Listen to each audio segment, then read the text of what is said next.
I am Stephen Yunty here in rural Vermont with a 1956 Oldsmobile Super 88 Holiday four-door hardtop.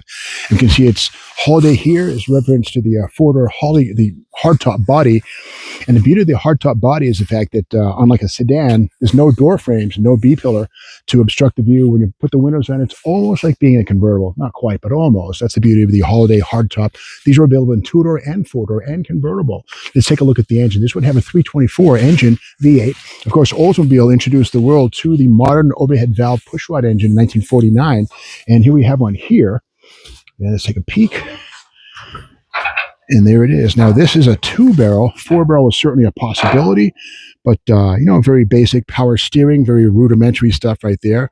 Has a heater, no AC, which would have been very expensive and very uncommon at this point in time. But, pretty well, rusting into the ground, if you will, here in rural Vermont. This car's days are over for sure, but the grill and the bumper and stuff are in pretty decent shape. And we can see that those bits and stuff are here. Well, the grill's gone, but the bumper itself, that's got to be 100 pounds worth of bumper right there between the brackets and that beast right there. And 56 was a good year for General Motors. And one thing that's weird about Oldsmobiles and Pontiacs is the lug nuts on these things are left hand. They're not righties, but most people think that left hand lug nuts are a Chrysler thing. Not so fast. There's an L in that thing right there, a left hand, to remind the installer or remover to go lefty loosey, righty tighty. Lefty, righty, loosey, lefty. You know what I mean? These are left hand lug nuts. There you go. Figure it out at home. So on the side of this car, we have the two-tone paint, and there it is right there in full display. Of course, two-tone paint schemes were all the rage in the 1950s. And inside, let's take a peek. And 3-speed manuals were possible, but this one has the automatic, the 4-speed General Motors Hydromatic, a cast iron beast, but it's a strong transmission. Drag racers love those. When B&M rebuilds them for drag racing, they're very capable on the drag strip. Gassers and stuff would use them a lot. But here's the bench seat interior. Just beautiful interior design on this interior, two-tone stuff. And power steering, of course, we saw that a second ago. And of course, being a hardtop, there's no fixed B-pillar right here. So when you open the door, there it is. The only downside, side impact standards were not yet in effect. So if you get T-boned by like a Lincoln Continental or something like that, it's going to come inside the car. But you don't think about stuff like that when you're driving a car that's pretty.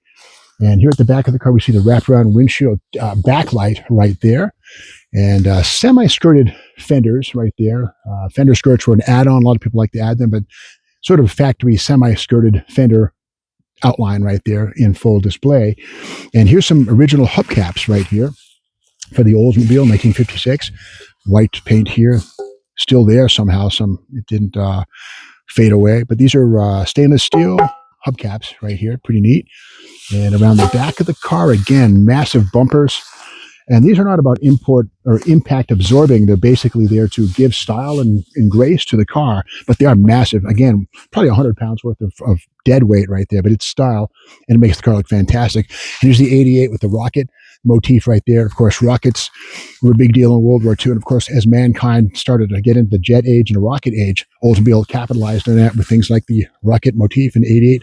There's also a 98 series Olds with a longer wheelbase, more plush, more expensive. But again, this is a great example of, a nice mid-priced car of 1956, the Olds Rocket Super 88 Holiday four-door hardtop. And thanks for watching this video. If you like this video, be sure to subscribe to the Steve Maggs YouTube channel and come back tomorrow for more Junkyard Crawl.